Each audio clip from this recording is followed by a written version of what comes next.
Merhaba arkadaşlar. Ben Caner Yorulmaz. Bugün tarih öncesi çağlarda aritmatiği anlatmaya çalışacağım size.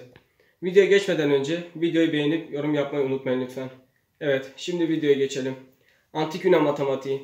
Antik Yunan matematiği M.Ö. 700, M.Ö. 400 periyodunda Doğu Akdeniz'de Yunanistan ve ülkemizin batı kıyılarında yaşayan Yunanlar tarafından yapılan matematiktir. M.Ö. 5 yılına kadar olan, yani Büyük İskender'den önceki döneme bazı kaynaklarda klasik dönem, bundan sonraki döneme de Helenistik dönem denir. Bu döneme ait bilgilerimiz Edemos özeti olarak bilinen bir kaynağa dayanmaktadır. 5. yüzyılda Proklus'un yazdığı bu kitap, Aristoteles'in önceden Edemos tarafından yazılan ve daha ayrıntılı olduğu tahmin edilen bir kitabın özetidir. Kitabın kendisi maalesef günümüze ulaşamamıştır. Proklus'tan kalma özete göre Yunan matematiği Thales'le başlar. 7 bilgeden biri olarak ün salan Thales, bir süre Mısır'da dolaştı ve oradan geometriyi ülkesine getirdiği bu özetle belirtilmektedir. Bunun dışında Thales'in ispatladığı bazı geometrik önermeler de bu kaynakta görebiliyoruz. Bu özette adı geçen ikinci kişi de Pisagor'dur. Onun da Mısır ve Babil'i gezdiği, oralarda edindiği bilgileri ülkesine getirdiği bahsediliyor. Bu dönemde matematikte birçok gelişim kaydedilmiş, bugün sahip olduğumuz matematik yapısının temelleri büyük oranda bu dönemde atılmıştır. Matematik sözcüğü de ilk olarak bu dönemde Pisagor ve onu takip edenler tarafından Yunanca bir kelime olan ve eğitimle alakalı gibi bir anlama sahip olan mathema sözcüğünden türetilerek kullanılmıştır. Ayrıca bu dönemde ilk defa matematikte ispat kavramı da ortaya çıkmıştır.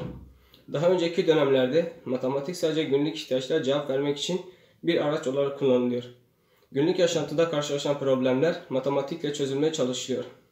Antik Yunan'da böyle başlayan matematik zamanla günlük yaşantının dışına çıktı. Bundan dolayı yeni matematiksel bilgiler günlük yaşantıda görülerek deney yoluyla doğrulanmadığı için ispat dediğimiz kavram ortaya çıkmıştır. Teorem, postulat, aksiyom gibi matematiksel terim ve kavramlar bu dönemde kullanılmaya başlamıştır. Örneğin bu dönemden 1000 yıl öncesinden itibaren Pisagor işleri bilinip hesaplanabilirken bu kuralın ispatı da bu dönemde Pisagor tarafından yapılmıştır. Antik Yunan'da kullanılan ilk sayı sistemi onluk sistemi olup daha önce Mısırlıların kullandıklarından yöntem olarak pek farklı değildi. Belirli sayıların sembolleri vardı ve tüm sayılar bu sembollerle ifade ediliyordu. Fakat bu sistemde Mısır'da kullanılan farklı olarak büyük sayılar küçük sayıların yan yana yazılmasıyla değil, küçüklerle birlikte kullanılı oluşan yeni semboller ifade ediliyordu. Ve bu yeni değil yöresel olarak kullanılıyordu. Bu sistemden sonra ikinci olarak da Antik Yunan döneminde alfabetik sayı sistemi kullanılmıştır. Bu sistemde sayıların sembolleri alfabenin harfleriydi.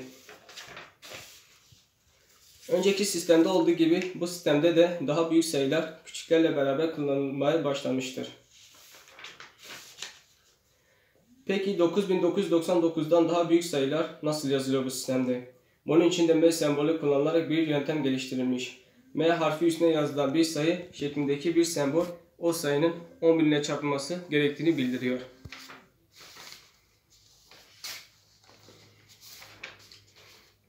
Thales'in Babil'i ve Mısır'dan matematik bilgilerini Yunanistan'a taşımasıyla gerçek Antik Yunan matematiğinin başladığını belirtmiştik. Daha önce de belirttiğim gibi Babil ve Mısır matematikleri büyük oranda günlük geometri probleminin çözülmesi uğraşına dayanıyordu.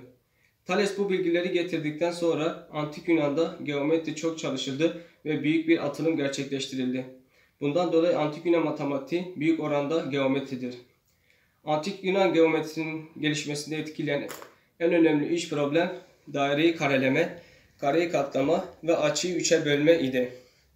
Daireyi kareye katlama problemi, bir daireyle aynı alana sahip olan bir kare inşa etme problemi. Kareyi katlama problemi, bir karenin alanının 2 katı alana sahip olan ve bir kare inşa etme problemi. Ve açıyı 3'e bölme problemi de bir açının 3'te 1'ini hesaplama problemiydi. Bu problemlerin üçü de günlük yaşantıda o dönemde sıklıkla karşılaşan problemlerdi. Ve Antik Yunan döneminde de önce üzerinde çok çalışılmıştı. Örneğin Rahit Papyrus'ta Ahmes daireyi karelemek için dairenin çapının 8/9'unu karenin bir kenarı olarak almak gerektiğini yazmıştır. Kaba bir hesapta görebiliyoruz ki Ahmes'in yöntemi de pi. Pi eşittir 3,1605 olarak yaklaşıyor ve bu hiçbir fena bir yaklaşım sayılmaz. Benzer şekilde diğer iki problem de önceden çalışılmıştı. Tabi Antik Yunan döneminde de problemler üzerinde daha yoğun çalışılmış ve bu dönemde geometrinin büyük ilerleme kaydetmesine sebep olmuştu.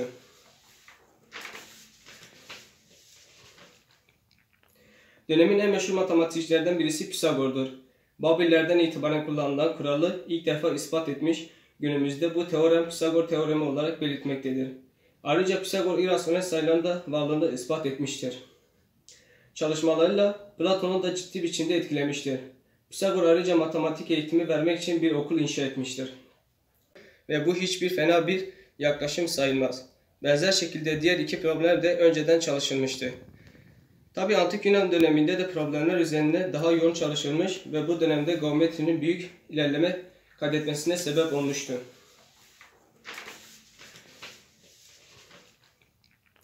Dönemin en meşhur matematikçilerden birisi Pisagor'dur.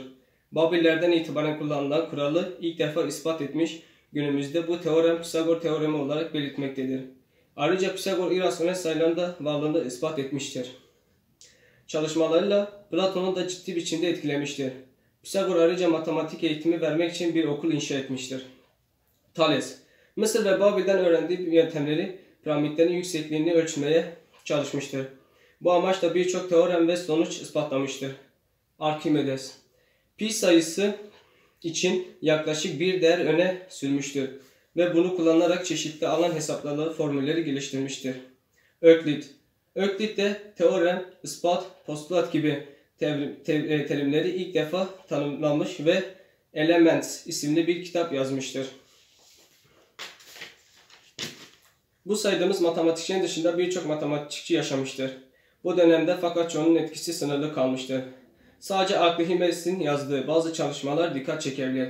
Nitekim bu matematikçilerden sonra Yunan döneminde matematik bir durgunluğa girmiş ve 641'de Avrupalıların İskenderiye fethi ile birlikte birçok alanda olduğu gibi matematikte Yunan dönemi kapatılmıştır.